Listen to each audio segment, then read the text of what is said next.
सावन का महीना, तीज और रक्षाबंधन की खास मिठाई घेवर। घेवर खाना सबको बहुत पसंद होता है, पर बनाना बहुत मुश्किल लगता है। आज मैं सही नाप और हलवाई की वो सारी आसान टिप्स लेके आई हूँ, जिससे घेवर न चिपकेगा न टूटेगा, बिल्कुल पहली बार में जालीदार क्रिस्पी बनके तैयार होगा। तो चलिए बढ़ते हैं रेसिपी की तरफ।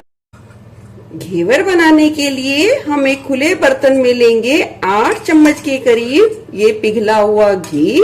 यहाँ मैं घेवर बनाने के लिए जो मेजरमेंट बताऊंगी आप उसे अच्छे तरीके से समझिए। पहली बार में ही आपका घेवर बिल्कुल परफेक्ट तरीके से बनेगा। तो चलिए, ये 8 चम्मच के करीब घी ले लिया है मैंने।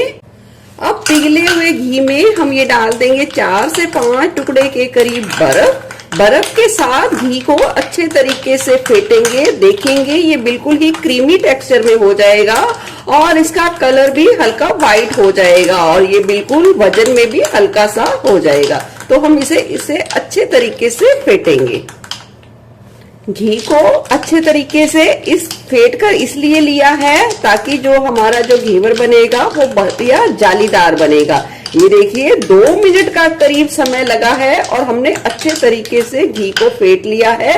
और दिखाती हूँ मैं इसकी कंसिस्टेंसी। ये देखिए जिस तरीके से फेयर एंड लवली क्रीम होती है, बिल्कुल ही ऐसी कंसिस्टेंसी में हमें घी को फेंट के तैयार करना है। अब बर्फ को हम इस घी से निकाल देंगे। यहाँ मैंने 8 चम्मच के करीब घी लिया है, तो यहाँ लेंगे हम 400 ग्राम के करीब मैदा, यानी कि 2 कटोरी के करीब मैदा। अब थोड़ा थोड़ा मैदा लेंगे और इस घी में हम अच्छे तरीके से मिलाते जाएंगे। एकदम से ना मिलाइए, थोड़ा थोड़ा करके हम 2 कटोरी के करीब मैदा हम मिला देंगे। ये देखिए मैदे को अच्छे तरीके से मिला दिया है और देख सकते हैं इसकी कंसिस्टेंसी हल्की हल्की सी दरदरी सी हो गई है। अब इतने मैदे के लिए हम 1 गिलास भर के दूध लेंगे, वो भी फ्रिज का रखा हुआ ठंडा, और थोड़ा थोड़ा करके मिलाएंगे और इसे बिल्कुल लम्स फ्री बना के तैयार करेंगे। पहले हम इसमें दूध मिलाएंगे और इसे अच्छे तरीके से फेंटते जाएंगे। देखिए दूध मिलाने के बाद ये देख सकते हैं इस तरीके से ये लटपटी कंसिस्टेंसी में आ गया है। अब हम इसमें डालेंगे आधा गिलास के करीब ठंडा पानी, और ठंडे पानी में मैंने थोड़ी सी बर्फ का भी और इस्तेमाल किया है और इसे अच्छे तरीके से फेंटते जाएंगे। जरूरत के हिसाब से थोड़ा थोड़ा पानी इस्तेमाल करेंगे और इसे अच्छे तरीके से घोलेंगे। ये देखिए 1 गिलास पानी डाल के इस तरीके से है इसका टेक्सचर। अब फिर से हम डाल देंगे इसमें आधा गिलास के करीब पानी और इसे फेंटते जाएंगे। जैसे जैसे फेंटेंगे इसकी गुठलियां खुद ब खुद कम होना शुरू हो जाएंगी। आधा गिलास डालने के बाद फिर से हम डाल देंगे। लगभग यहाँ मैंने 2 गिलास के करीब बिल्कुल ही ठंडे पानी का इस्तेमाल कर लिया है। अब हम इसे 5 मिनट के लिए अच्छे तरीके से फेंटेंगे और बिल्कुल इसे लम्स फ्री करेंगे। ऑलमोस्ट इस स्टेज पर मैंने जो मैदे की गुठलियों को अच्छे तरीके से फोड़ लिया है। अब हम इसमें डाल देंगे 2 छोटी चम्मच के करीब बेसन। बेसन डालने से क्या होगा, जो घेवर है उसका कलर बहुत अच्छे तरीके से आएगा और घेवर हमारा अच्छे तरीके से कुरकुरा बनेगा।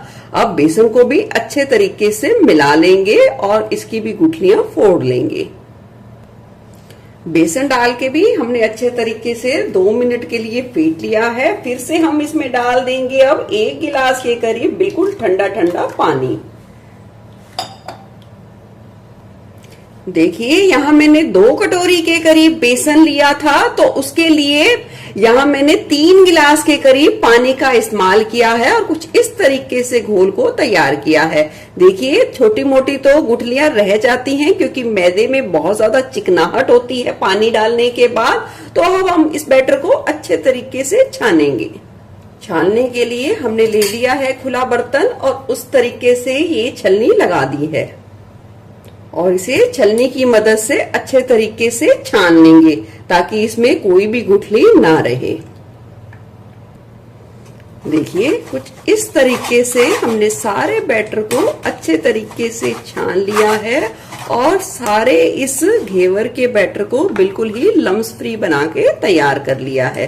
देख सकते हैं इसकी कंसिस्टेंसी। आप जब गिराओगे तो ये कोई भी शेप, कोई भी आकार नहीं लेगा।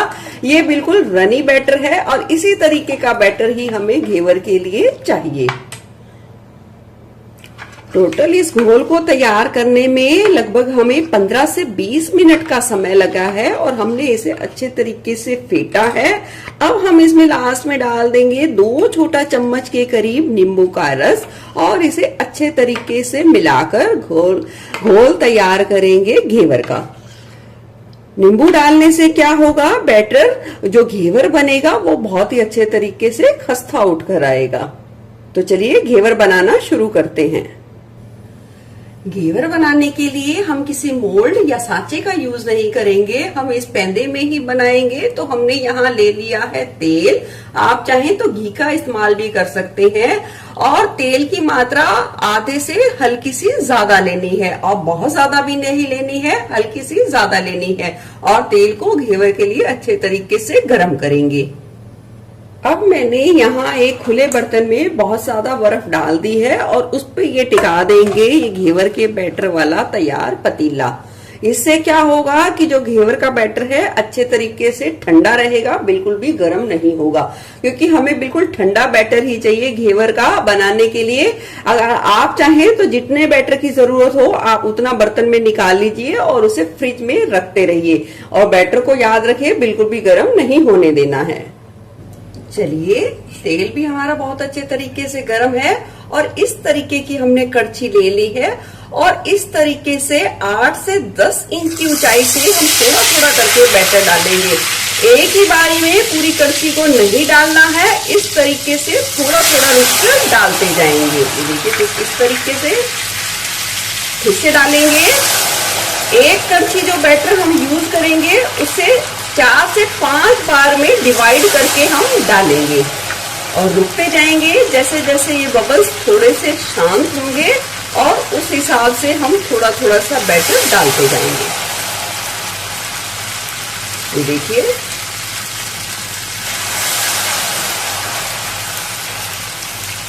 जैसे ही घेवर अपनी शेप में आने लगेगा हम इसे इस तरीके से थोड़ा सा होल बना लेंगे और गैस की फ्लेम को आप अपनी सुविधा के अनुसार थोड़ा सा कम ज्यादा भी कर सकते हैं। फिर से डालेंगे।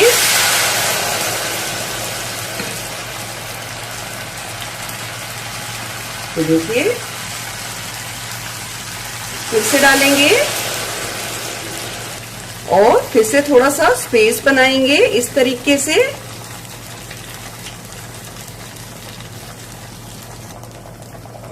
फिर से डालेंगे थोड़ा सा,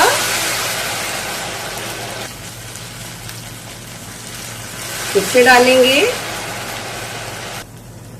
देखिए, फिर से डालेंगे। जितना भी आपको मोटा चाहिए घेवर उस हिसाब से आप बैटर को डालकर सेक सकते हैं। अब लास्ट में घेवर को इस तरीके से हल्के हाथ से प्रेशर दे दीजिए और घेवर को अच्छे तरीके से ऊपर से भी सिकने दें। चलिए, घेवर सिक गया है। अब हम इसे आराम से इस तरीके से निकाल लेंगे। ये देखिए, देख सकते हैं कितनी बढ़िया जाली आई है और घेवर हमारा बिल्कुल भी नहीं टूटा है कहीं से भी। देख सकते हैं आप। देखिए, मैंने यहाँ एक जाली टिका दी है और उस पर ये डाल देंगे घेवर, ताकि हमारा एक्स्ट्रा तेल जो घेवर में है वो अच्छे तरीके से निकल जाए। अब आप देख सकते हैं घेवर कितना बढ़िया बनके तैयार है, कितना जालीदार बनके तैयार है। इसी तरीके से हम सारे घेवर बना के तैयार करेंगे। 2 कटोरी मैदा से यहाँ मैंने 8 से 9 घेवर बना के तैयार किए हैं, यानी कि 20 रुपए में ये 9 घेवर बन के तैयार हुए हैं। तो चलिए, अब घेवर बनके तैयार हैं तो घेवर के लिए अब बना लेते हैं पहले चाशनी। घेवर की चाशनी के लिए हमने एक पैन ले लिया है, उसमें डाल देंगे 1 बड़ी कटोरी के करीब चीनी। डाल देंगे आधी कटोरी, यानी जितनी चीनी ली है उसका आधा हम डाल देंगे पानी। डाल देंगे 10 से 15 केसर के धागे। अगर आपके पास हैं तो जरूर डालें, नहीं तो आप स्किप भी कर सकते हैं। अब गैस की फ्लेम को कर देंगे हाई पे और इसे अच्छे तरीके से मिला देंगे और एक उबाल चाशनी में आने देंगे। चाशनी में उबाल आना शुरू हो गया है। गैस की फ्लेम को मीडियम टू हाई पर सेट कर देंगे और चाशनी को 3 से 4 मिनट के लिए पकने देंगे, या इतना पकाएंगे कि वो एक तार की चाशनी ना बन जाए। चलिए 3 से 4 मिनट के बाद चेक कर लेते हैं। और चेक करते समय गैस की फ्लेम को बिल्कुल लो पर कर दीजिए और इस तरीके से थोड़ा सा चम्मच में ले लीजिए चाशनी का बैटर और हल्का सा ठंडा करें। ठंडा होने के बाद उंगलियों में लीजिए ये बैटर और अंगूठे की मदद से इस तरीके से चेक करें। ये देखिए ये अच्छे तरीके से चिपक गई है और हल्की हल्की सी तार छूटने लगी है ठंडी होने में, बिल्कुल हल्की हल्की सी, बिल्कुल नाम मात्र सी, बस इतनी ही चाहिए, क्योंकि ठंडा होने के बाद ये और भी गाढ़ी हो जाएगी और प्रॉपर एक तार की बन जाएगी। तो चाशनी को चलिए हल्का ठंडा होने के लिए रख देते हैं। चाशनी बन गई। अब हम घेवर के लिए बनाएंगे यहाँ रबड़ी। हम इंस्टेंट ही बना के तैयार करेंगे। तो यहाँ मैंने डाल दिया है 1 पाव के करीब खोया। आप चाहें तो मिल्क पाउडर का भी इस्तेमाल कर सकते हैं रबड़ी को बनाने के लिए। सारा ये मावा डाल दिया है और गैस की फ्लेम को लो टू मीडियम पर सेट कर देंगे और मावे को थोड़ा नरम होने तक चला लेंगे। मावा देखिए बहुत ही अच्छे तरीके से सॉफ्ट हो गया है और गैस की फ्लेम को अभी हमने लो पर ही रखा है। डाल देंगे इसमें 1 गिलास के करीब फुल क्रीम दूध और इसे अच्छे तरीके से मिला लेंगे ताकि कोई भी मावे की गुठली दूध में ना हो। मावा और दूध दोनों ही एक सार हो जाएं। मावा और दूध अच्छे तरीके से मिला लिया है। डाल देंगे स्वाद के अनुसार चीनी और इसे भी अच्छे तरीके से मिला लेंगे और एक उबाल आने देंगे।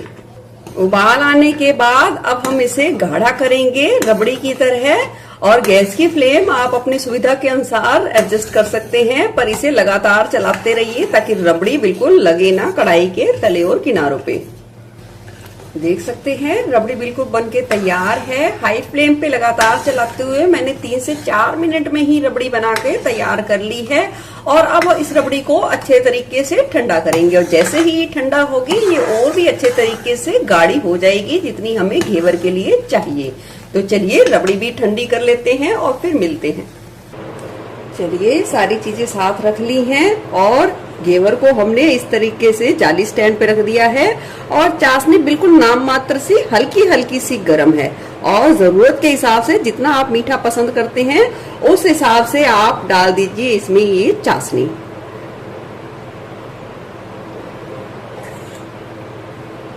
और 2 से 3 मिनट के लिए इसी तरीके से चाशनी में रहने दें। अगर आपको ज्यादा मीठा पसंद है तो आप डायरेक्ट चाशनी में भी डुबो सकते हैं।